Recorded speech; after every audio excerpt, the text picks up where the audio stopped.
예린아!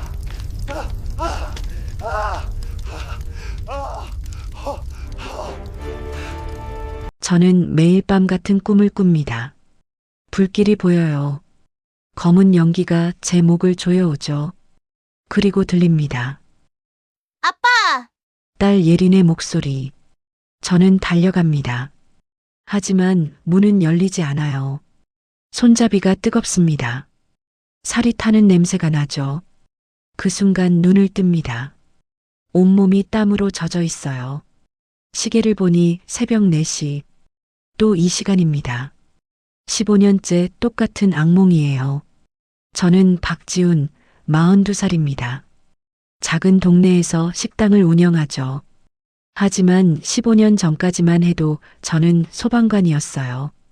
사람들을 구하는 게 제 일이었습니다. 아이러니하게도 정작 제 가족은 구하지 못했죠. 침대에서 일어나 거실로 나왔습니다. 텅 빈 집이에요. 혼자 사는 지 15년째입니다. 벽에는 사진 한 장이 걸려 있어요. 아내 수영과 딸 예린. 예린이는 당시 6살이었습니다. 환하게 웃고 있는 사진이죠. 저는 매일 아침 이 사진을 봅니다. 미안해. 매일 같은 말을 반복해요. 용서를 구하지만 대답은 없습니다. 새벽 5시 식당으로 향했습니다. 따뜻한 집이라는 이름의 작은 식당이에요. 아이러니한 이름이죠. 정작 제 집은 차갑고 텅 비어 있으니까요. 식당 문을 열고 들어갔습니다.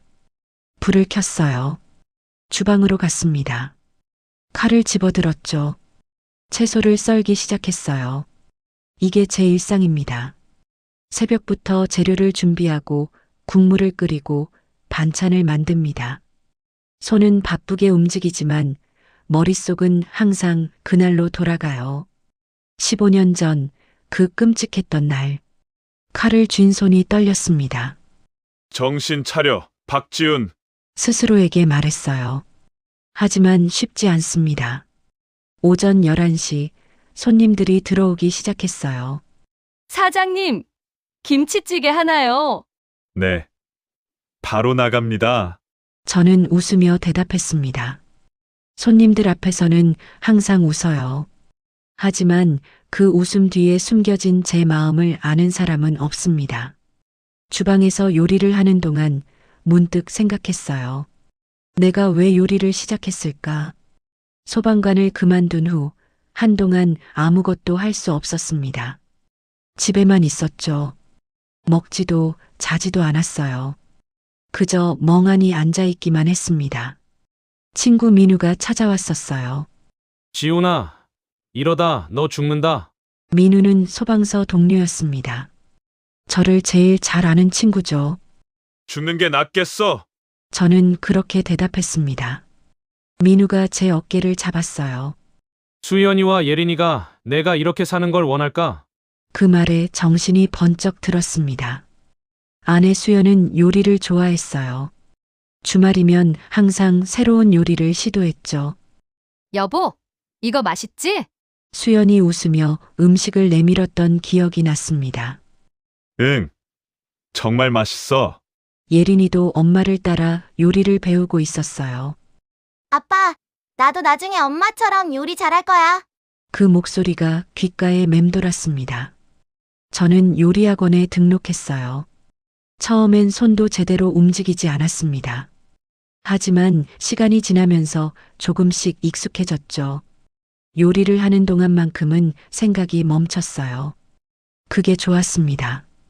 3년 후 작은 식당을 열었습니다. 수연이 좋아하던 김치찌개를 주 메뉴로 정했어요. 손님들은 맛있다고 했습니다. 사장님, 여기 김치찌개 진짜 맛있어요. 어머니 손맛 같아요.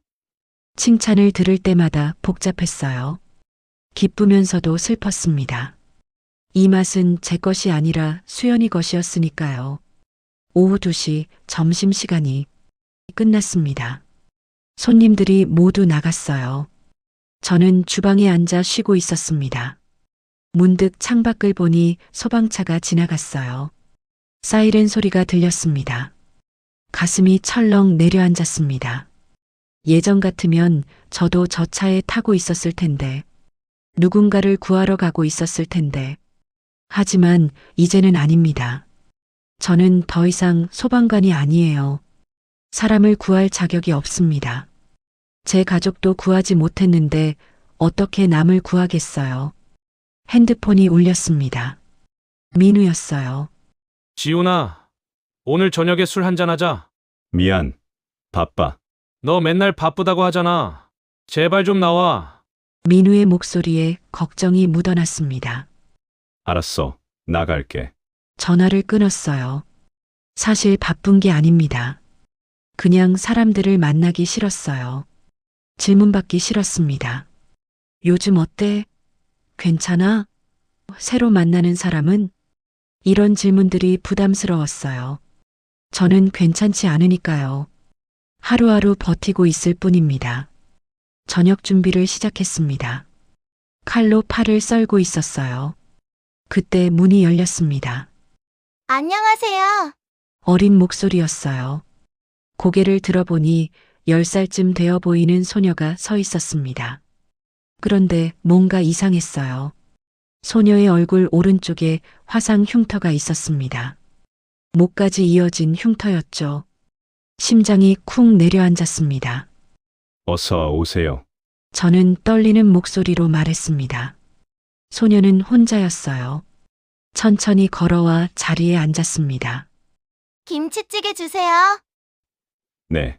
저는 주방으로 들어갔습니다. 손이 떨렸어요. 화상 흉터. 그 흉터를 보는 순간 15년 전이 떠올랐습니다. 불길 속에서 들렸던 비명. 제가 구하지 못한 사람들. 정신 차려. 스스로를 다독이며 김치찌개를 끓였습니다. 소녀에게 음식을 내왔어요. 맛있게 드세요. 감사합니다. 소녀는 조용히 먹기 시작했습니다. 저는 카운터에 앉아 소녀를 힐끗힐끗 봤어요. 혼자 온 것 같았습니다. 부모님은 어디 계실까? 왜 이 어린아이가 혼자 식당에 왔을까? 여러 생각이 스쳤습니다. 소녀가 다 먹고 일어섰어요. 계산대로 왔습니다. 얼마예요? 7,000원입니다. 소녀는 주머니에서 돈을 꺼냈어요. 1,000원짜리 지폐들이었습니다. 하나하나 세며 건넸죠. 혼자 왔어요? 제가 물었습니다. 소녀가 고개를 끄덕였어요. 집이 가까워요? 네. 걸어서 10분이요. 더 물어보고 싶었지만 참았습니다. 아이가 부담스러워할 것 같았으니까요. 조심해서 가요. 잘 먹었습니다. 소녀는 인사를 하고 밖으로 나갔습니다. 저는 그 뒷모습을 오래 바라봤어요. 작은 체구, 천천히 걷는 모습 왠지 마음이 무거웠습니다. 그날 밤 민우를 만났습니다. 소주잔을 기울이며 민우가 물었어요. 요즘 어때? 그냥 그래. 지훈아, 너 아직도 그때 일 때문에 힘들어하지? 민우는 제 마음을 꿰뚫어 봤습니다. 당연하지. 평생 안 잊힐 거야. 그건 내 잘못이 아니었어. 민우가 진지하게 말했습니다. 너도 최선을 다했잖아. 건물 구조가 문제였고 불이 너무 빨리 번졌어. 그래도 난 소방관이었어. 구했어야 했어. 제 목소리가 떨렸습니다. 민우는 한숨을 쉬었어요. 지훈아, 내가 계속 이렇게 살면 수연이와 예린이도 슬플 거야. 그 말에 가슴이 아팠습니다. 맞는 말이었으니까요. 하지만 어떻게 해야 할지 몰랐어요. 어떻게 이 죄책감에서 벗어날 수 있을까요? 집으로 돌아와 침대에 누웠습니다. 천장을 바라봤어요. 오늘 본 소녀의 얼굴이 떠올랐습니다. 화상 흉터. 저 아이도 화재를 겪었겠죠. 얼마나 무서웠을까? 얼마나 아팠을까? 오늘따라 집이 더 쓸쓸하게 느껴졌어요. 소녀를 보고 나니 예린이가 더 그리워졌습니다. 예린이도 저렇게 자랐을까요? 만약 살아있었다면 21살이었을 거예요. 대학생이 됐을 수도 있죠. 어떤 꿈을 꾸고 있을까요? 어떤 친구들과 어울릴까요? 상상만으로도 가슴이 아팠습니다. 예린이는 자랄 기회조차 얻지 못했어요. 6살에 멈춰버렸습니다. 제 무능함 때문에, 제가 제때 구하지 못했기 때문에 눈을 감았습니다. 눈물이 흘렀어요. 소리 없이 울었습니다. 이렇게 우는 게 일상이 된 지 오래됐어요. 한참을 울고 나니 조금 나아졌습니다. 화장실로 가서 얼굴을 씻었어요. 거울을 봤습니다. 충혈된 눈이 보였어요. 한숨을 쉬었습니다. 침대에 누웠어요. 천장을 바라보며 생각했습니다. 내일도 소녀가 올까? 왜 이렇게 궁금한 걸까요? 아마도 소녀에게서 예린이를 본 것 같습니다. 둘 다 작고 조심스러운 모습이 비슷했어요. 눈을 감았습니다. 잠이 올 것 같지 않았지만 어느새 잠들었어요. 그리고 또다시 악몽이 시작됐습니다. 불길, 연기, 비명. 모든 게 반복됐어요. 새벽 4시에 또 깼습니다. 똑같은 시간이었죠. 다음 날도 새벽에 일어났습니다. 악몽 때문이었죠. 하지만 평소보다 마음이 조금 가벼웠어요. 소녀가 다시 올 거라는 기대 때문이었습니다. 식당으로 가서 준비를 시작했어요. 평소처럼 재료를 손질하고 국물을 끓였습니다. 하지만 손놀림이 조금 빨랐어요. 어서 문을 열고 싶었거든요. 혹시 소녀가 일찍 올지도 모르니까요. 오전 11시 문을 열었습니다. 손님들이 들어오기 시작했어요. 저는 카운터에 앉아 문을 계속 봤습니다. 소녀가 나타나기를 기다렸죠. 하지만 점심시간 내내 소녀는 오지 않았어요. 오후 2시가 됐습니다. 손님들이 모두 나갔어요. 소녀는 결국 오지 않았습니다. 실망감이 밀려왔어요. 왜 이렇게 실망하는 걸까요? 처음 보는 아이인데, 그냥 손님 중 한 명일 뿐인데, 하지만 마음은 그렇지 않았습니다. 테이블을 닦으며 생각에 잠겼어요. 문득 15년 전 기억이 떠올랐습니다. 그날도 이맘때쯤이었어요. 겨울이 다가오던 시기, 저는 소방관이었습니다. 사람을 구하는 일이 제 직업이었죠. 그 일에 자부심이 있었어요. 누군가의 생명을 구한다는 것. 그보다 값진 일이 또 있을까요? 수연도 제 일을 자랑스러워했습니다. 예린이도 아빠를 자랑스러워했죠. 유치원에서 친구들한테 자랑하고 다녔대요. 우리 아빠는 슈퍼맨이라고. 선생님이 전해준 이야기였습니다. 저는 그 말을 들을 때마다 뿌듯했어요. 딸에게 자랑스러운 아빠가 되고 싶었으니까요. 하지만 그건 착각이었습니다. 저는 슈퍼맨이 아니었어요. 그저 평범한 사람일 뿐이었죠. 12월 어느 날이었습니다. 야간 근무 중이었어요. 평온한 밤이었죠. 동료들과 대기실에서 TV를 보고 있었습니다. 그때 출동벨이 울렸어요. 화재 발생이라는 방송이 나왔습니다. 아파트 5층 건물. 우리는 재빨리 소방복을 입고 차에 올라탔어요. 사이렌을 울리며 출발했습니다. 겨울밤 거리를 달렸어요. 10분 만에 현장에 도착했습니다. 아파트 건물에서 연기가 솟아오르고 있었어요. 5층이었습니다. 사람들이 밖으로 대피하고 있었죠. 비명과 울음소리가 들렸습니다.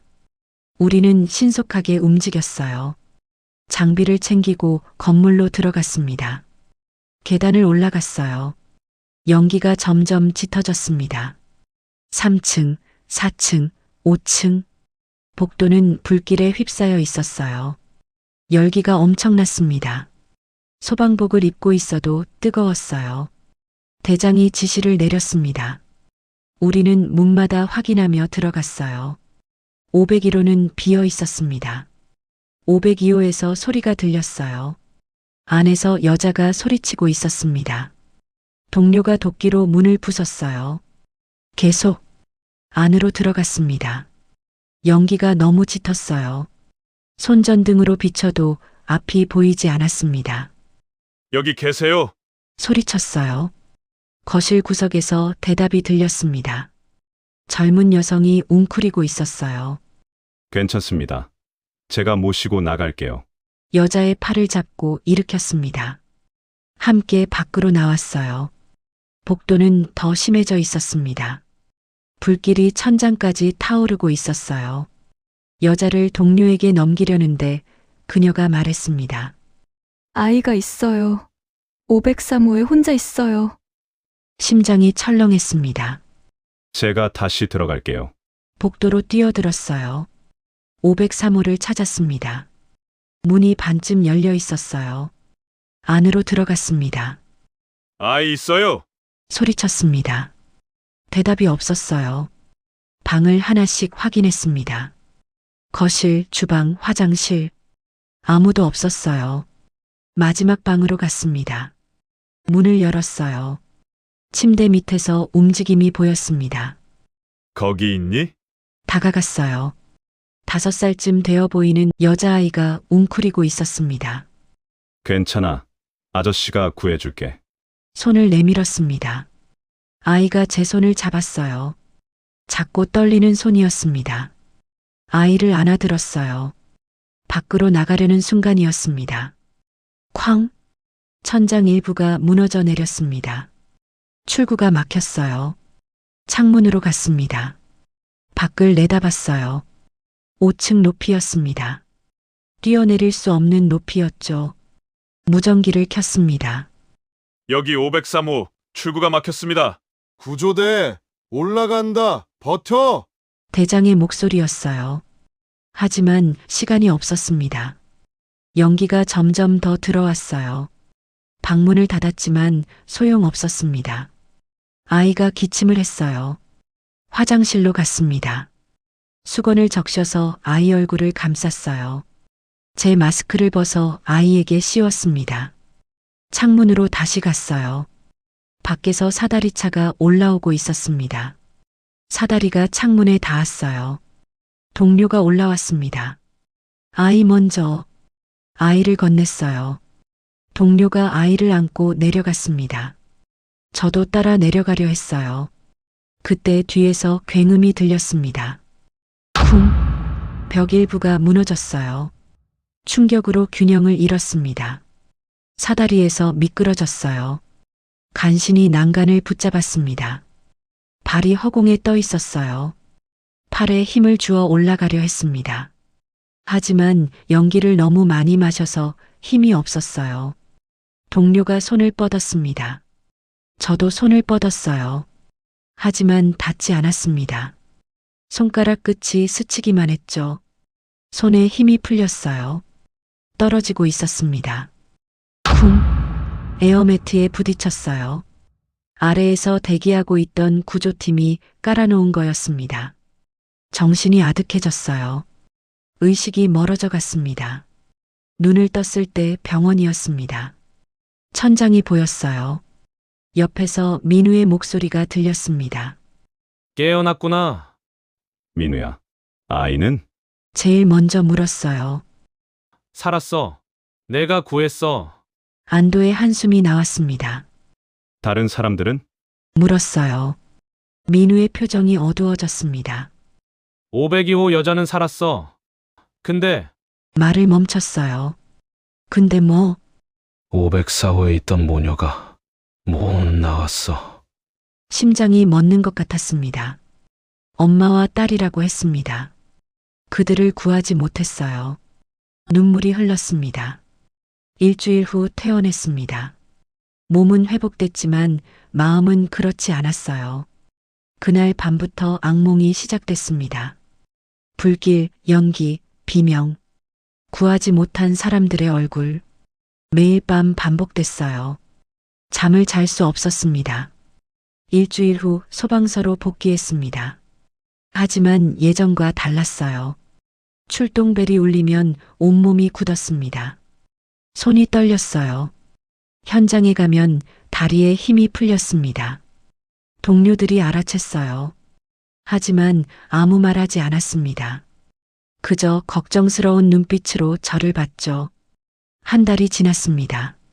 상황은 나아지지 않았어요. 오히려 더 나빠졌습니다. 공황 발작이 왔어요. 현장에서 갑자기 숨이 막혔습니다. 심장이 미친 듯이 뛰었어요. 쓰러질 것 같았습니다. 동료들이 저를 밖으로 데려갔어요. 그날 저는 결심했습니다. 더 이상 할 수 없다고 사직서를 냈습니다. 대장은 만류했어요. 하지만 저는 고개를 저었습니다. 소방관으로서의 제 삶은 끝났어요. 집으로 돌아왔습니다. 수연과 예린이가 기다리고 있었어요. 수연은 아무 말 하지 않았습니다. 그저 저를 안아줬어요. 예린이는 제 다리에 매달렸습니다. 아빠, 이제 집에 있어? 응. 아빠, 이제 집에 있을게. 예린이가 환하게 웃었어요. 하지만 저는 웃을 수 없었습니다. 제 안에서 뭔가 무너지고 있었으니까요. 소방관을 그만둔 후 집에만 있었습니다. 아무것도 하지 않았어요. 그저 소파에 앉아 멍하니 있기만 했죠. 수연은 걱정했지만 뭐라 하지 않았어요. 제 상태를 이해해 준 거였습니다. 예린이만 가끔 저를 찾았어요. 아빠, 같이 놀아요. 하지만 저는 거절했습니다. 아빠, 피곤해. 예린이는 실망한 표정을 지었어요. 미안했어요. 하지만 어떻게 해야 할지 몰랐습니다. 그렇게 6개월이 흘렀어요. 어느 날 수연이 제안했습니다. 여보, 우리 여행 갈까? 기분 전환도 하고. 잠시 생각했어요. 좋아. 수연의 얼굴이 환해졌어요. 진짜? 그럼 제주도 갈까? 응. 그러자. 여행 날짜를 2주 후로 잡았어요. 수연은 숙소를 예약하고 일정을 짰습니다. 예린이는 매일 달력을 보며 날짜를 세웠어요. 이제 10일 남았어. 9일 남았어. 점점 가까워지는 여행 날짜. 저도 조금씩 기대가 됐습니다. 여행을 떠나기 이틀 전이었어요. 토요일 오후, 수연이 말했어요. 여보, 우리 쇼핑 다녀올게. 여행 가방이랑 옷 좀 사려고. 그래. 다녀와. 같이 갈래? 아니. 난 집에 있을게. 수연은 아쉬운 표정을 지었지만 이해해줬어요. 예린이도 준비를 했습니다. 아빠, 빨리 올게. 응. 아빠가 저녁 준비해 놓을게. 와, 아빠가 요리해줘? 그럼 맛있는 거 만들어 놓을게. 예린이가 환하게 웃었어요. 수연과 예린이가 집을 나섰습니다. 저는 창문으로 그들을 봤어요. 손을 잡고 걸어가는 모습, 행복해 보였습니다. 부엌으로 갔습니다. 저녁 준비를 시작했어요. 예린이가 좋아하는 카레를 만들기로 했습니다. 재료를 꺼내 썰기 시작했어요. 감자, 당근, 양파, 카레를 끓였습니다. 보글보글 끓는 소리, 은은한 카레 향이 퍼졌어요. TV를 켰습니다. 뉴스가 나오고 있었어요. 날씨 예보. 소파에 앉아 TV를 보고 있었습니다. 시간이 흘렀어요. 오후 4시, 5시. 수연과 예린이가 아직 돌아오지 않았습니다. 쇼핑에 시간이 걸리나 보다 생각했어요. 6시가 됐습니다. 밖이 어두워지기 시작했어요. 아직도 소식이 없었습니다. 핸드폰으로 수연에게 전화를 걸었어요. 신호는 갔지만 받지 않았습니다. 다시 기다렸어요. 6시 30분. 핸드폰이 울렸습니다. 민우였어요. 이상한 예감이 들었습니다. 전화를 받았어요. 여보세요? 지훈아, 지금 어디야? 민우의 목소리가 떨리고 있었습니다. 집에 있어. 왜 그래? 지금 당장 나와야 해. 무슨 일인데? 화재야. 내가 사는 동네 쇼핑몰에서 불났어. 온몸이 얼어붙었습니다. 뭐, 지금 출동 중이야. 상황이 안 좋아. 수연과 예린이. 그들이 쇼핑몰에 갔어요. 민우야, 우리 와이프랑 딸이 거기 갔어. 소리를 질렀습니다. 뭐? 진짜? 지훈아, 빨리 와! 전화를 끊고 뛰쳐나갔어요. 신발도 제대로 신지 못했습니다. 차에 올라타 시동을 걸었습니다. 손이 떨려서 키를 제대로 잡을 수 없었어요. 제발, 제발. 중얼거리며 엑셀을 밟았습니다. 신호등을 무시하고 달렸어요. 경적 소리가 들렸지만 신경 쓰지 않았습니다. 쇼핑몰이 보였습니다. 검은 연기가 하늘을 뒤덮고 있었어요. 소방차, 구급차, 경찰차가 가득했습니다. 사람들이 울부짖고 있었어요. 차를 아무렇게나 세우고 뛰어내렸습니다. 수연아, 예린아. 목이 터져라 소리쳤습니다. 사람들 사이를 헤집고 다녔어요. 하지만 보이지 않았습니다. 민우가 저를 발견했습니다. 지훈아, 민우야, 우리 와이프 봤어? 예린이는? 아직 확인 중이야. 건물 안에 사람들이 많이 남아 있어. 다리에 힘이 풀렸습니다. 내가 들어갈게. 안 돼. 넌 이제 소방관 아니야. 상관없어. 민우를 밀쳤어요. 건물로 뛰어갔습니다. 지훈아, 위험해! 민우의 외침이 들렸지만 멈추지 않았습니다. 입구로 들어갔어요. 연기가 자욱했습니다. 앞이 보이지 않았어요. 수연아. 소리를 질렀습니다. 기침이 났어요. 연기가 목을 태웠습니다. 계단을 올라갔어요. 사람들이 내려오고 있었습니다. 그들을 피해 계속 올라갔어요. 2층, 3층, 4층. 예린아. 목소리가 갈라졌습니다. 4층 복도를 달렸어요. 가게들이 불타고 있었습니다. 유리창이 깨지는 소리, 수연아. 어디 있어? 필사적으로 찾았습니다. 구석에서 사람들이 보였어요. 달려갔습니다. 그곳에 수연과 예린이가 있었어요. 수연아. 수연이 고개를 돌렸습니다. 눈물 범벅인 얼굴이었어요. 여보, 예린이는 수연의 품에 안겨 있었습니다. 울고 있었어요. 괜찮아. 내가 왔어. 다가갔습니다. 수연의 다리를 봤어요. 심장이 멎는 것 같았습니다. 잔해에 깔려 있었습니다. 다리가. 걱정 마, 여보. 예린이만 데려가. 수연이 말했습니다. 안 돼. 같이 나가야 해. 시간 없어. 불이 번지고 있어. 수연이 예린이를 제게 밀었어요. 빨리 데려가. 수연아. 부탁해. 수연의 목소리가 절박했습니다. 그 순간 깨달았습니다. 둘 다 구할 수 없다는 것을. 저는 예린이를 안았어요. 아빠! 예린이가 울었습니다. 괜찮아. 아빠가 데려갈게. 수연을 봤습니다. 금방 다시 올게. 사랑해, 여보. 수연이 웃으며 말했어요. 그 웃음이 마지막이 될 줄은 몰랐습니다. 예린이를 안고 뛰었어요. 계단으로 향했습니다. 그때 뒤에서 굉음이 들렸어요. 돌아봤습니다. 천장이 무너지고 있었어요. 수연아. 소리쳤습니다. 하지만 이미 늦었어요. 자네가 수연을 덮쳤습니다. 안 돼. 뛰어가려 했습니다. 하지만 불길이 길을 막았어요. 예린이를 안고 있었습니다. 아빠! 예린이가 울었습니다. 저는 돌아섰습니다. 계단을 내려갔어요. 눈물이 멈추지 않았습니다. 미안해. 수연아. 정말 미안해. 1층에 도착했습니다. 밖으로 나갔어요. 민우가 달려왔습니다. 예린이는 괜찮아? 예린이를 넘겼어요. 수연이가 말을 잇지 못했습니다. 다시 들어가려 했어요. 하지만 민우와 동료들이 막았습니다. 놔줘. 수연이가 안에 있어.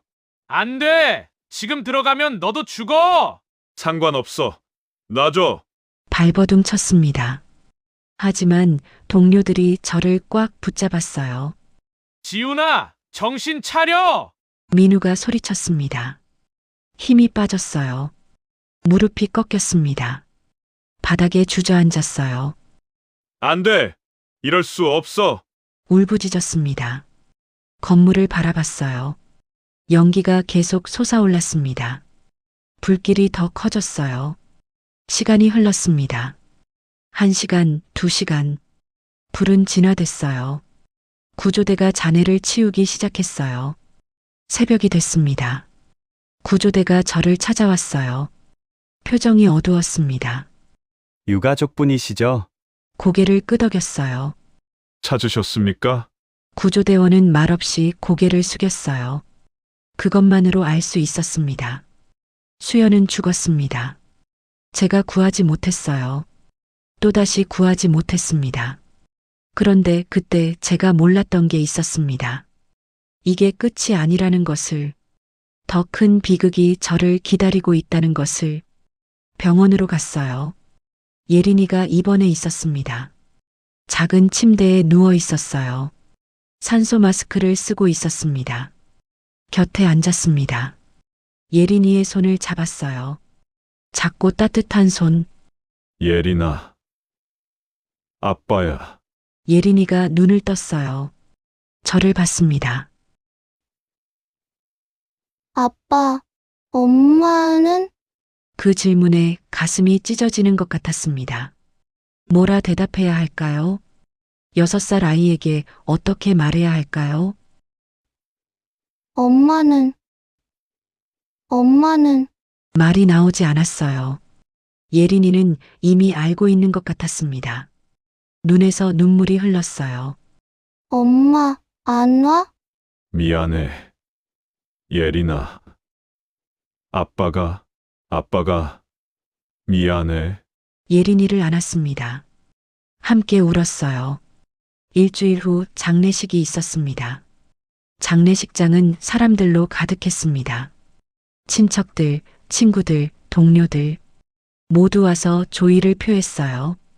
하지만 저는 아무것도 들리지 않았습니다. 멍하니 앉아있기만 했어요. 예린이는 제 옆에 있었습니다. 검은 옷을 입고 조용히 앉아 있었어요. 울지 않았습니다. 그저 멍한 표정으로 앞을 보고 있었죠. 장례를 마치고 집으로 돌아왔습니다. 텅 빈 집, 수연이 없는 집, 모든 게 그대로였어요. 수연이 앉던 소파, 수연이 보던 TV, 수연이 입던 슬리퍼. 하지만 수연은 없었습니다. 예린이를 재웠습니다. 방에 누워 이불을 덮어줬어요. 잘 자. 예린아.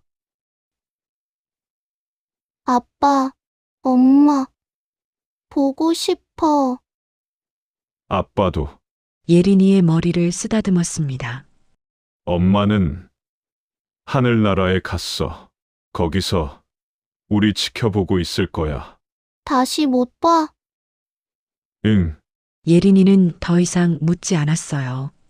눈을 감았습니다. 그날 밤 결심했어요.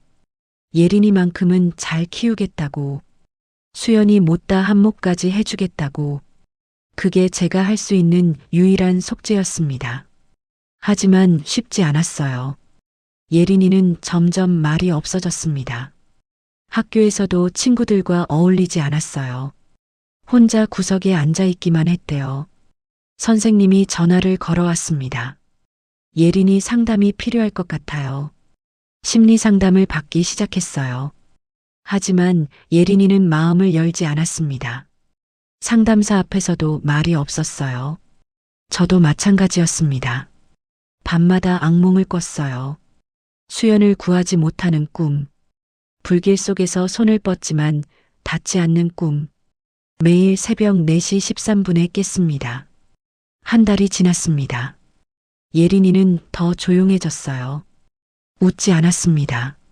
밥도 잘 먹지 않았어요. 저는 걱정됐습니다. 하지만 어떻게 해야 할지 몰랐어요. 어느 날 밤이었습니다. 예린이 방에서 소리가 들렸어요. 가보니 예린이가 울고 있었습니다. 예린아. 달려가 안았어요.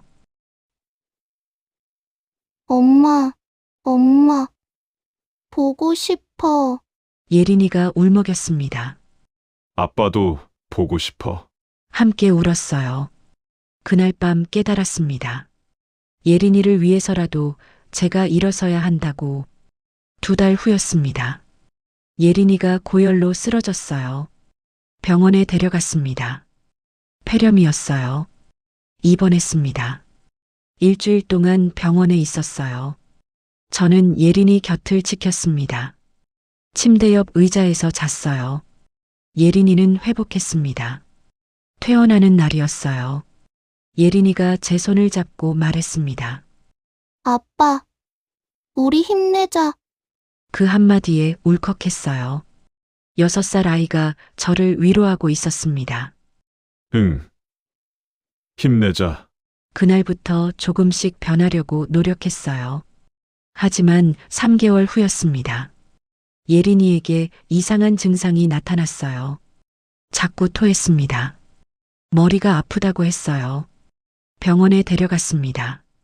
검사를 받았어요. 의사가 저를 불렀습니다. 진료실에 들어갔어요. 의사의 표정이 심각했습니다. 앉으세요. 앉았습니다. 예린이가 뇌종양입니다. 세상이 무너지는 것 같았습니다. 뭐라고요? 악성입니다. 수술이 필요해요. 치료하면 나을 수 있나요? 의사는 한참을 말이 없었습니다. 최선을 다하겠습니다. 그 말은 확신이 없다는 뜻이었습니다. 진료실을 나왔어요. 복도에 주저앉았습니다. 왜, 또, 중얼거렸습니다. 수연도 잃었는데 이제 예린이마저 잃는 건가요? 수술 날짜가 잡혔습니다. 일주일 후였어요. 그 일주일 동안 예린이와 많은 시간을 보냈습니다. 예린이가 가고 싶다는 곳에 다 갔어요.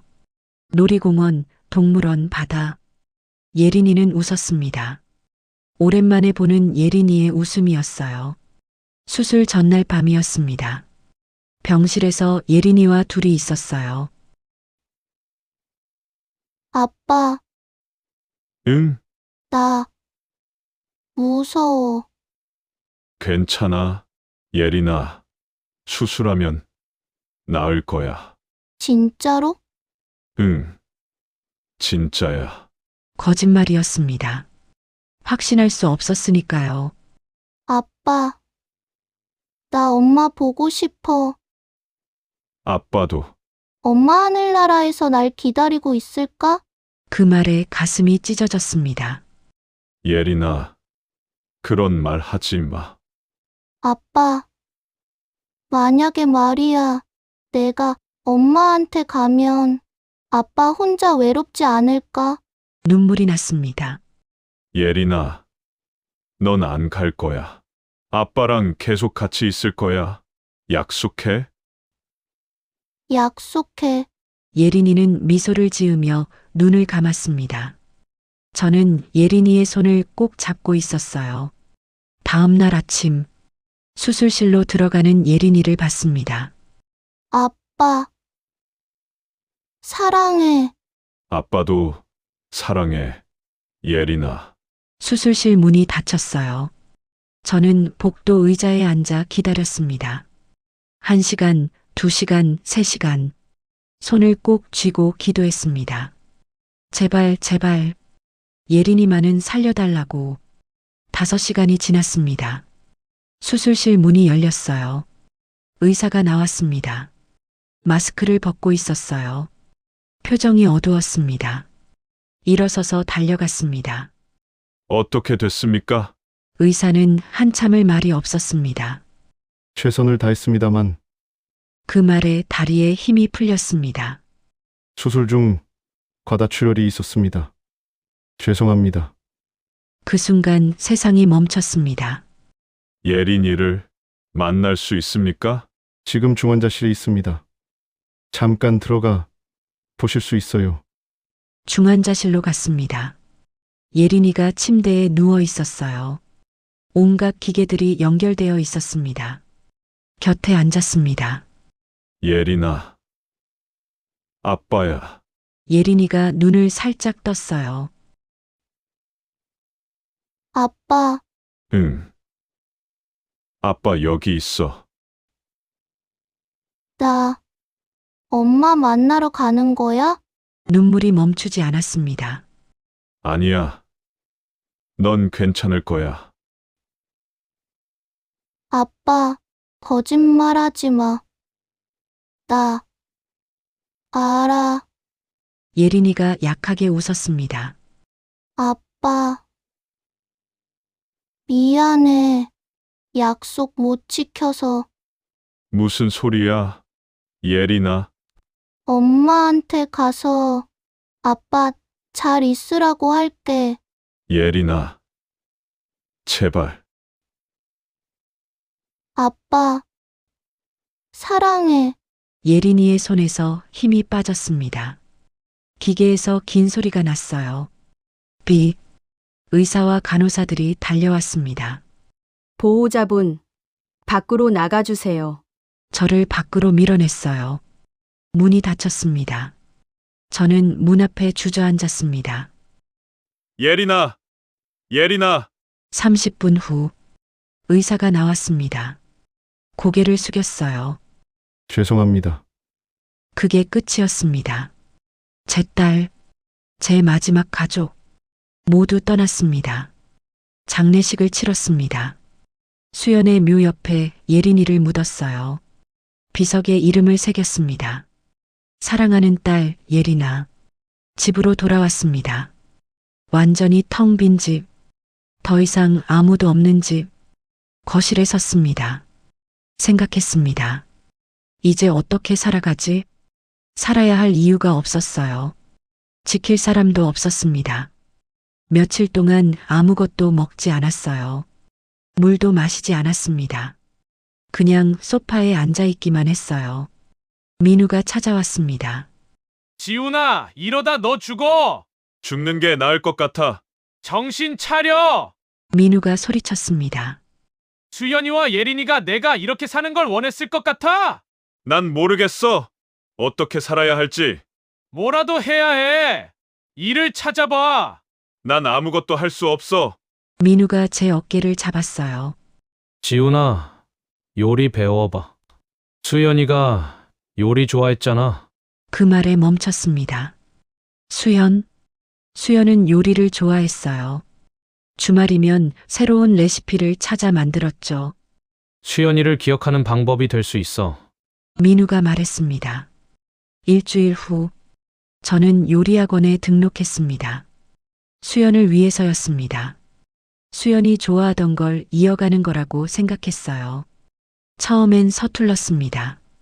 칼질도 제대로 못했어요. 하지만 포기하지 않았습니다. 요리를 하는 동안만큼은 생각이 멈췄거든요. 그게 좋았습니다. 6개월이 지났습니다. 학원 과정을 마쳤어요. 한식당에서 일을 시작했습니다. 3년 동안 일했어요. 그리고 작은 식당을 열었습니다. 따뜻한 집이라는 이름으로 수연이 좋아하던 말. 그렇게 12년이 흘렀습니다. 매일 같은 일상. 새벽에 일어나 식당으로 가고, 요리하고, 손님 맞이하고, 저녁에 집으로 돌아오고, 악몽을 꾸고, 반복. 의미 없는 삶이었습니다. 그저 숨만 쉬고 있을 뿐. 그런데 그날, 화상 흉터가 있는 소녀가 식당에 들어왔습니다. 그 순간부터 뭔가 달라지기 시작했어요. 하지만 저는 몰랐습니다. 그 소녀가 누구인지, 그리고 그 소녀가 제게 어떤 의미인지. 소녀는 그 다음 날도 왔습니다. 같은 시간, 오후 2시쯤, 점심시간이 끝난 후였어요. 문이 열렸습니다. 심장이 두근거렸습니다. 소녀였어요. 어제와 같은 자리에 앉았습니다. 창가 구석자리, 메뉴판을 들고 다가갔어요. 또 오셨네요. 소녀가 고개를 들었습니다. 네, 어제 너무 맛있어서요. 작은 미소를 지었어요. 그 미소를 보는 순간 가슴이 따뜻해졌습니다. 오늘은 뭘 드시겠어요? 김치찌개요. 어제처럼요. 알겠습니다. 주방으로 들어가 김치찌개를 끓였습니다. 어제보다 더 정성스럽게 만들었어요. 왜 그러는지 모르겠지만 소녀를 위한 음식이라 생각하니 더 신경이 쓰였습니다. 음식을 내갔습니다. 맛있게 드세요. 감사합니다. 소녀는 또 천천히 먹기 시작했어요. 한 숟가락씩 조심스럽게 카운터에 앉아 지켜봤습니다. 예린이가 자꾸 떠올랐어요. 예린이도 저렇게 먹었었죠. 소녀가 다 먹고 계산하러 왔습니다. 잘 먹었습니다. 또 오세요. 네, 내일도 올게요. 소녀가 나갔습니다. 내일도 온다고 했습니다. 왠지 모르게 기대가 됐어요. 다음 날도 소녀는 왔습니다. 그 다음 날도 일주일이 지났습니다. 소녀는 매일 같은 시간에 왔어요. 항상 김치찌개를 시켰습니다. 저는 점점 궁금해졌습니다. 이 아이는 누구일까? 어느 날 용기를 내서 물었습니다. 이름이 뭐예요? 소녀가 잠시 망설이다 대답했습니다. 민서예요. 강민서? 민서. 예쁜 이름이네요. 감사합니다. 학교는 안 가요? 지금 방학이에요. 아, 그렇구나. 더 물어보고 싶었지만 참았습니다. 너무 깊이 들어가면 민서가 부담스러워할 것 같았어요. 하지만 매일 만나면서 조금씩 이야기를 나누게 됐습니다. 민서는 10살이었어요. 엄마랑 단둘이 산다고 했습니다. 아빠는요? 물었다가 후회했습니다. 민서의 표정이 어두워졌거든요. 아빠는 안 계세요. 미안해요. 괜한 질문했네요. 괜찮아요. 민서는 작게 웃었습니다. 그 웃음이 애처로워 보였어요. 2주가 지났습니다. 민서는 여전히 매일 왔어요. 어느 날 민서가 물었습니다. 사장님은 혼자 사세요? 깜짝 놀랐습니다. 어떻게 알았어요? 그냥 느낌이요. 사장님 눈이 슬퍼 보여요. 가슴이 뜨끔했습니다.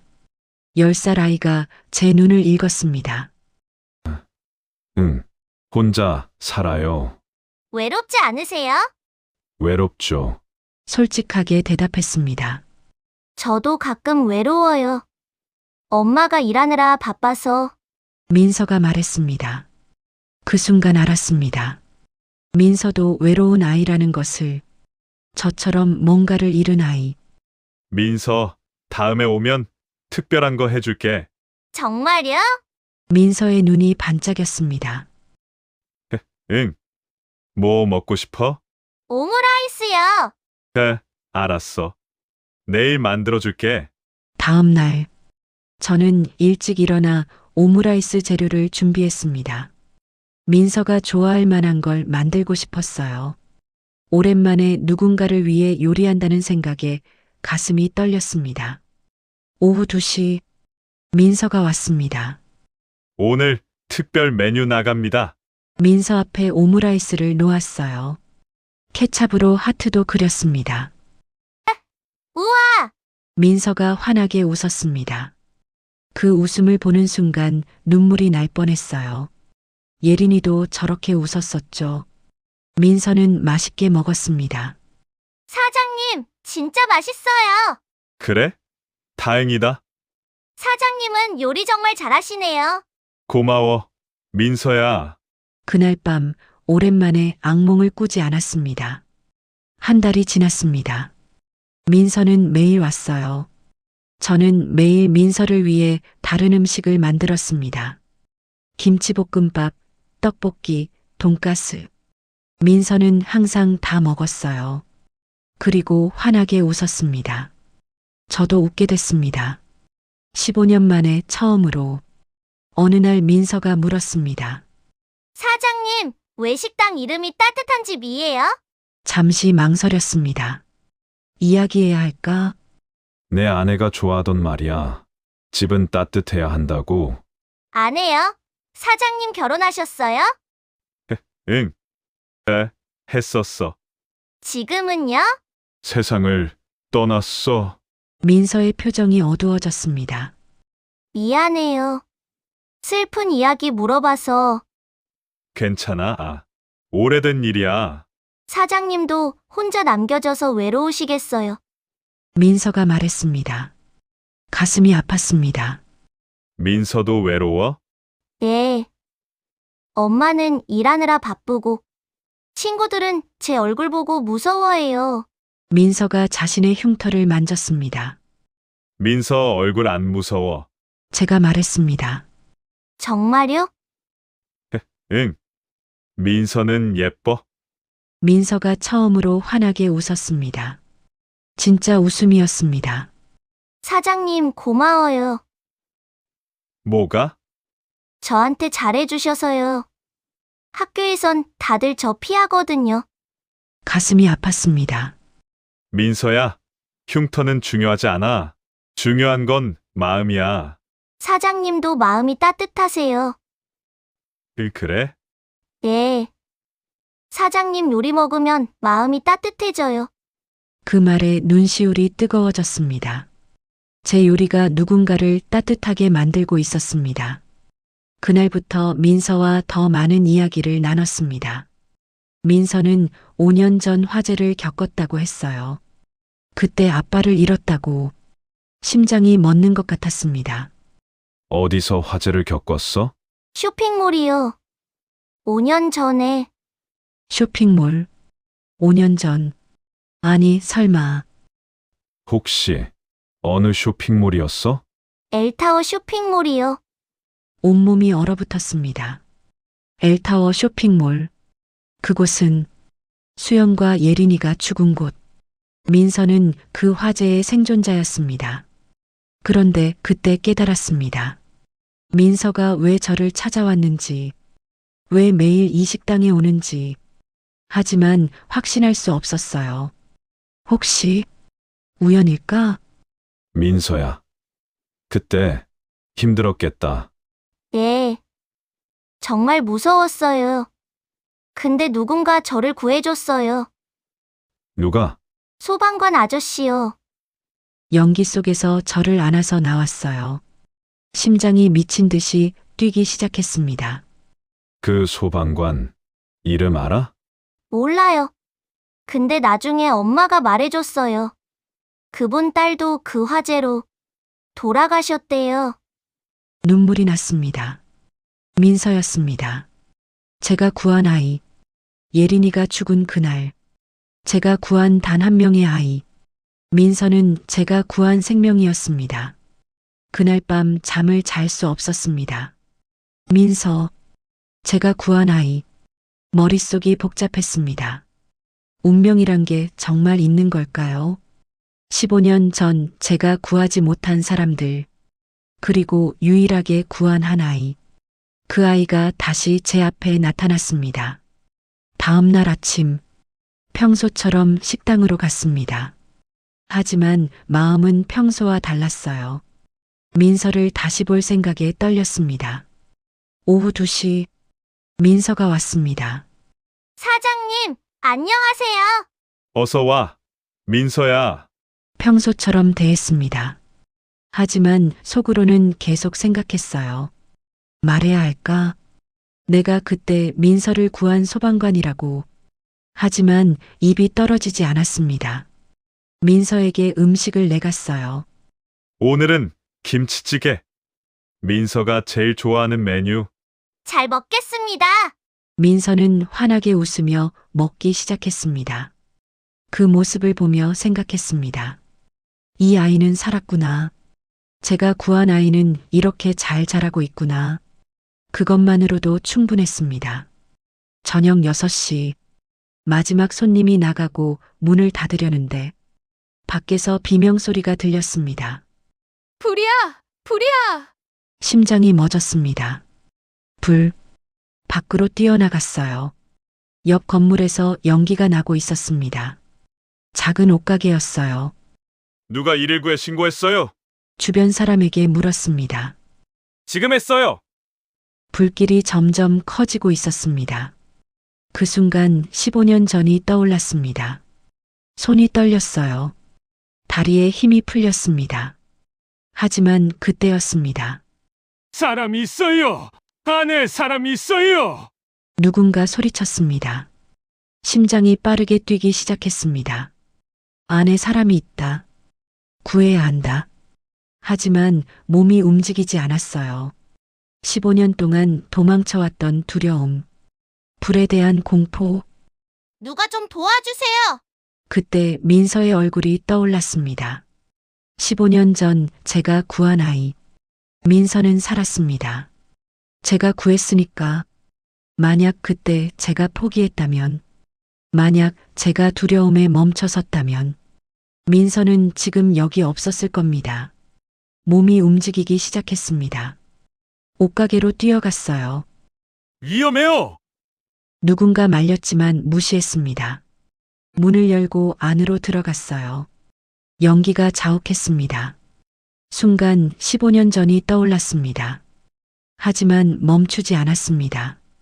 여기 사람이 있어요. 소리쳤습니다. 안쪽에서 기침 소리가 들렸어요. 그쪽으로 갔습니다.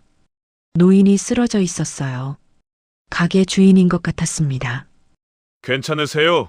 노인을 일으켰습니다. 다리를 다쳤어요. 노인을 업었습니다.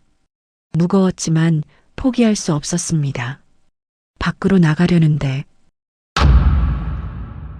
선반이 무너졌어요. 출구가 막혔습니다. 또 15년 전처럼. 하지만 이번엔 달랐습니다. 다른 출구를 찾았어요. 뒷문이 있었습니다. 뒷문으로 향했습니다. 불길이 길을 막았어요. 잠깐 망설였습니다. 하지만 노인을 꼭 안고 불길을 뚫고 나갔습니다. 뜨거웠습니다. 팔이 타는 것 같았어요. 하지만 멈추지 않았습니다. 뒷문을 열고 밖으로 나왔어요. 할아버지, 괜찮으세요? 노인을 내려놓았습니다. 고맙소. 노인이 눈물을 흘렸습니다. 곧 소방차가 도착했습니다. 구급차도 왔어요. 노인은 구급차에 실렸습니다. 저도 화상 치료를 받았어요. 팔에 화상이 있었습니다. 하지만 아프지 않았습니다. 오히려 마음이 가벼웠어요. 15년 만에 처음으로 누군가를 구했습니다. 포기하지 않고 끝까지 갔어요. 민우가 달려왔습니다. 지훈아, 괜찮아? 응, 괜찮아. 미쳤어? 왜 들어간 거야? 안에 사람이 있었어. 민우는 저를 한참 보더니 안아줬습니다. 잘했어, 지훈아. 정말 잘했어. 눈물이 났습니다. 15년 동안 짓눌렸던 무게가 조금 가벼워지는 것 같았어요. 다음 날, 팔에 붕대를 감고 식당을 열었습니다. 오후 2시, 민서가 왔습니다. 사장님, 다쳤어요? 민서가 놀라며 달려왔어요. 괜찮아. 작은 화상이야. 어떻게 다쳤어요? 어제 옆 건물에 불 났었어. 거기서. 불이요?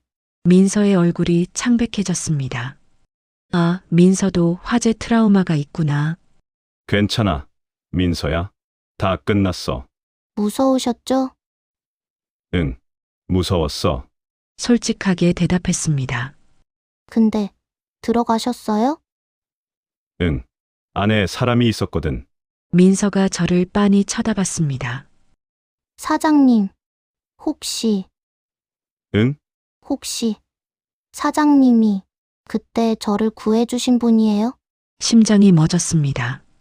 어떻게 알았을까? 왜 그렇게 생각해? 엄마가 말해줬어요. 그 소방관 아저씨도 딸을 잃었는데 저를 구하느라 다시 불 속에 들어갔대요. 민서의 눈에 눈물이 고였습니다. 그리고 사장님 눈을 보면 알 것 같아요. 사장님도 저처럼 뭔가를 이루신 것 같아요. 더 이상 숨길 수 없었습니다. 맞아. 민서야. 내가 그때 너를 구했어. 민서가 울기 시작했습니다. 사장님, 감사해요. 정말 감사해요. 아니야. 내가 고마워. 민서야. 네, 내가 살아줘서. 내가 이렇게 잘 자라줘서. 저도 울고 있었습니다. 그때 난 내 딸을 잃었어. 하지만 너는 구했지. 그게 나한테는 유일한 위안이었어. 민서가 저를 안았습니다. 사장님, 저 때문에 힘드셨죠? 아니야. 내가 있어서 버틸 수 있었어. 함께 한참을 울었습니다. 15년 동안 쌓인 슬픔, 죄책감, 그리고 용서, 모든 게 눈물로 흘러나왔습니다. 그날 밤, 집으로 돌아와 사진을 봤습니다. 수연과 예린의 사진, 수현아, 예린아, 중얼거렸습니다. 나 오늘 누군가를 또 구했어. 처음으로 떳떳하게 말할 수 있었습니다. 15년 전에 구한 아이가 다시 나타났어. 그 아이 덕분에 내가 다시 일어설 수 있을 것 같아. 사진 속 수연과 예린이 웃고 있었습니다. 그 웃음이 이제는 고문이 아니었습니다. 용서처럼 느껴졌어요. 그리고 그날 밤, 15년 만에 처음으로 악몽을 꾸지 않았습니다. 평온한 잠, 새벽 4시 13분에 깨지 않았어요. 아침 7시에 눈을 떴습니다. 햇살이 창문으로 들어오고 있었어요. 따뜻한 햇살, 오랜만에 느끼는 따뜻함이었습니다. 다음 날부터 모든 게 달라졌습니다. 민서는 여전히 매일 왔어요. 하지만 이제는 다른 의미였습니다. 그냥 손님이 아니라 가족 같은 느낌. 어느 날 민서가 엄마와 함께 왔습니다. 30대 중반으로 보이는 여성이었어요. 안녕하세요. 민서 엄마예요. 안녕하세요. 박지훈입니다. 민서 엄마는 제 손을 꼭 잡았습니다. 정말 감사합니다. 그때 민서를 구해주셔서. 눈물이 글썽거렸습니다. 아니에요. 당연한 일을 했을 뿐이에요. 아니에요. 선생님 덕분에 민서가 살았어요. 선생님 덕분에 제가 딸과 함께 있을 수 있어요. 민서 엄마가 울기 시작했습니다. 그날 제 남편은 못 나왔어요. 하지만 민서는 살았죠. 저도 눈물이 났습니다. 저도 제 딸을 잃었습니다. 그날 민서 엄마가 놀란 표정을 지었어요. 그럼 선생님도? 네, 제 아내와 딸이 그 화재로 말을 잇지 못했습니다. 민서 엄마가 제 손을 더 꼭 잡았습니다. 선생님, 얼마나 힘드셨어요? 괜찮습니다. 이제는 조금 나아졌어요. 세 사람이 함께 앉아 이야기를 나눴습니다. 그날 화재에 대해, 잃은 사람들에 대해, 그리고 살아남은 것에 대해. 민서가 선생님 식당에 매일 온다고 하더라고요. 민서 엄마가 말했습니다. 처음엔 왜 그러나 싶었는데 이제 알겠어요. 민서가 저를 위로해줬어요. 제가 말했습니다. 민서 덕분에 다시 살아갈 용기가 생겼습니다. 민서가 환하게 웃었습니다. 사장님, 저도요. 사장님 음식 먹으면서 마음이 따뜻해졌어요. 그 순간 깨달았습니다. 우리는 서로를 치유하고 있었던 거예요. 민서는 제게 살아갈 이유를 줬고, 저는 민서에게 따뜻함을 줬습니다. 일주일 후, 민서 엄마가 제안했습니다. 선생님, 저희 집에 저녁 먹으러 오시겠어요? 제가요? 네. 민서가 계속 선생님 이야기를 해요. 한번 초대하고 싶었어요. 망설였습니다. 15년 동안 누군가의 집에 초대받은 적이 없었어요. 하지만 거절할 수 없었습니다. 감사합니다. 가겠습니다. 토요일 저녁, 민선의 집을 찾아갔습니다. 작지만 아늑한 아파트였어요. 초인종을 눌렀습니다. 민서가 문을 열었어요. 사장님, 어서 오세요. 거실로 안내받았습니다. 식탁에는 음식이 가득했어요. 이렇게 많이 준비하셨어요? 선생님이 오시는데 당연하죠? 민서 엄마가 웃으며 말했습니다. 함께 식사를 했습니다. 오랜만에 느껴보는 가족의 온기. 따뜻했습니다. 선생님, 앞으로 자주 오세요. 민서 엄마가 말했습니다. 민서도 선생님을 많이 좋아해요. 저도 민서가 좋습니다. 진심이었습니다. 민서는 제게 딸 같은 존재가 되어 있었어요. 식사 후 민서가 제 손을 잡았습니다. 사장님, 제 방 구경할래요? 그래. 민서 방으로 갔습니다. 책상 위에 그림들이 있었어요. 이거 민서가 그린 거야? 네, 그림 그리는 거 좋아해요. 그림들을 하나씩 봤습니다. 바다, 꽃, 하늘. 밝은 그림들이었어요. 민서는 화재의 트라우마를 이겨내고 있었습니다. 그중 한 그림이 눈에 띄었어요. 식당 그림이었습니다. 따뜻한 집이라는 간판이 보였어요. 그리고 그 앞에 두 사람. 한 명은 저, 한 명은 민서.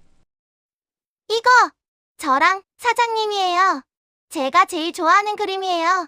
눈물이 났습니다. 민서야. 고마워. 뭐가요? 내 곁에 와줘서. 민서가 저를 안았습니다. 사장님도 제 곁에 있어줘서 고마워요. 그날 밤 집으로 돌아오는 길.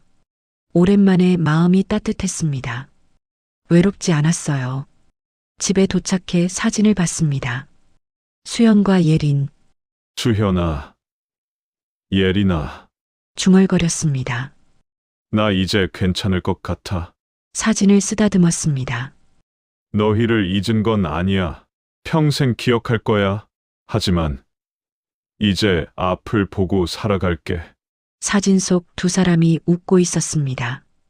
축복해주는 것 같았어요. 다음 날 아침, 평소처럼 새벽에 일어났습니다. 하지만 악몽은 없었어요. 식당으로 갔습니다. 준비를 시작했어요. 채소를 썰고 국물을 끓이고. 하지만 이제는 달랐습니다. 의미 없는 반복이 아니었어요. 누군가를 위한 요리, 민서를 위한, 그리고 저를 찾아올 손님들을 위한. 오전 11시, 문을 열었습니다. 손님들이 들어왔어요. 어서 오세요. 밝게 인사했습니다. 오랜만에 진심으로 웃고 있었어요. 오후 2시, 민서가 왔습니다. 사장님, 어서 와. 민서야. 오늘은 뭐 먹을까요? 오늘 특별 메뉴 있어. 된장찌개. 와, 좋아요. 민서에게 음식을 내갔습니다. 민서는 맛있게 먹었어요. 그 모습을 보며 생각했습니다. 저는 15년 동안 죄책감 속에 살았어요. 수연과 예린을 구하지 못한 것. 그 죄책감이 저를 죽이고 있었죠. 하지만 민서를 만나면서 깨달았습니다. 제가 구한 생명도 있다는 것을. 민서는 살아 있었어요. 제 덕분에. 그리고 민서는 저를 다시 살게 만들었습니다. 우리는 서로를 구했어요. 저녁 6시, 마지막 손님이 나갔습니다. 정리를 시작했어요. 테이블을 닦고 바닥을 쓸고. 하지만 이제는 힘들지 않았습니다. 오히려 감사했어요. 이 식당이 있어서, 요리할 수 있어서, 누군가에게 따뜻함을 줄 수 있어서. 집으로 돌아왔습니다. 현관문을 열고 들어갔어요. 예전처럼 텅 빈 집. 하지만 더 이상 쓸쓸하지 않았습니다. 내일 민서가 올 거니까요. 소파에 앉아 TV를 켰습니다. 뉴스가 나오고 있었어요. 하지만 집중할 수 없었습니다. 핸드폰을 꺼냈어요. 민서 엄마에게서 문자가 와 있었습니다. 선생님, 오늘도 감사했어요. 민서가 정말 행복해해요. 미소가 지어졌습니다. 답장을 보냈어요. 저야말로 감사합니다. 민서 덕분에 다시 살아갈 수 있게 됐어요. 침대에 누웠습니다. 천장을 바라봤어요. 생각했습니다. 인생은 참 이상합니다. 가장 어두울 때 빛이 찾아오는군요. 가장 외로울 때 누군가 손을 내밀어주고. 저는 15년 동안 어둠 속에 있었어요. 하지만 민서라는 빛이 찾아왔습니다. 그리고 저도 이제 누군가의 빛이 될 수 있었어요. 눈을 감았습니다. 악몽이 오지 않을 거라는 걸 알았어요. 평온한 잠이 찾아왔습니다. 꿈을 꿨습니다. 수연과 예린이 나왔어요. 둘 다 환하게 웃고 있었습니다. 여보, 잘 지내? 수연이 물었습니다. 응. 이제 괜찮아. 다행이야. 우리 걱정했어. 미안해. 수연아. 오래 걸렸지. 괜찮아. 이제 행복하게 살아. 예린이가 뛰어왔습니다. 아빠, 사랑해. 아빠도 사랑해. 예린아. 예린이를 안았습니다. 아빠, 그 언니 잘해줘요. 민서. 응, 착한 언니예요. 그럴게. 수연과 예린이가 점점 멀어졌습니다. 안녕, 여보. 안녕. 아빠, 손을 흔들었습니다. 안녕. 눈을 떴습니다. 아침이었어요. 햇살이 얼굴을 비추고 있었습니다. 따뜻했습니다. 일어나 창문을 열었어요. 상쾌한 공기가 들어왔습니다. 새들이 지저귀고 있었어요. 좋은 아침, 중얼거렸습니다. 오랜만에 진심으로 좋은 아침이었어요. 세수를 하고 옷을 갈아입었습니다. 식당으로 갈 준비. 현관문을 나서는데 핸드폰이 울렸어요. 민서였습니다. 여보세요? 사장님, 오늘 엄마랑 같이 갈게요. 그래. 기다릴게. 사장님, 오늘도 맛있는 거 만들어주세요. 그럼. 특별한 거 만들어줄게. 전화를 끊고 미소 지었습니다. 누군가를 위해 요리한다는 것. 그게 이렇게 행복한 일인 줄 몰랐어요. 차에 올라타 시동을 걸었습니다. 식당으로 향했어요. 라디오를 켰습니다. 경쾌한 음악이 흘러나왔어요. 저절로 콧노래가 나왔습니다. 식당에 도착했습니다. 따뜻한 집이라는 간판. 예전에는 아이러니하게 느껴졌어요. 하지만 이제는 아닙니다. 정말 따뜻한 집이 됐으니까요. 문을 열고 들어갔습니다. 불을 켰어요. 주방으로 갔습니다. 오늘은 뭘 만들까? 민서가 좋아할 만한 것. 생각하는 것만으로도 즐거웠습니다. 재료를 꺼내 준비를 시작했어요. 칼을 들고 채소를 썰었습니다. 톡, 톡, 톡. 규칙적인 소리. 하지만 이제는 다릅니다. 생각을 멈추기 위한 소리가 아니었어요. 누군가를 위한 소리. 사랑을 담은 소리. 오전 11시. 문을 열었습니다. 손님들이 들어오기 시작했어요. 어서 오세요. 밝게 인사했습니다. 손님들도 환하게 웃었어요. 사장님, 오늘 표정 좋으시네요. 네. 기분이 좋아서요. 정말 기분이 좋았습니다. 살아있다는 게 느껴졌어요. 오후 2시 문이 열렸습니다. 민서와 민서 엄마였어요. 사장님, 민서가 환하게 웃으며 뛰어왔습니다. 그 웃음을 보는 순간 모든 게 보상받는 느낌이었어요. 15년 동안의 고통, 죄책감, 외로움, 모든 게 이 순간을 위한 것이었다는 생각이 들었습니다. 어서 와. 민서야. 민서를 안아줬습니다. 민서도 저를 꼭 안았어요. 사장님, 사랑해요. 눈물이 날 뻔했습니다. 나도 사랑해. 민서야. 민서 엄마가 웃으며 지켜보고 있었어요. 세 사람이 함께 앉았습니다. 가족처럼 오늘 특별 메뉴를 내왔어요. 민서가 좋아하는 오므라이스, 하트 모양 케찹까지. 우와, 사장님 최고예요. 민서가 환하게 웃었습니다. 그 웃음, 제가 살아가는 이유, 제가 다시 시작할 수 있는 이유. 창밖을 봤습니다. 따뜻한 햇살이 내리쏟고 있었어요. 봄이었습니다. 긴 겨울이 끝나고 드디어 봄이 왔습니다. 제 인생의 두 번째 봄. 저는 박지훈, 42세. 15년 동안 죽은 듯 살았던 남자. 하지만 이제는 다릅니다. 다시 살아가고 있습니다.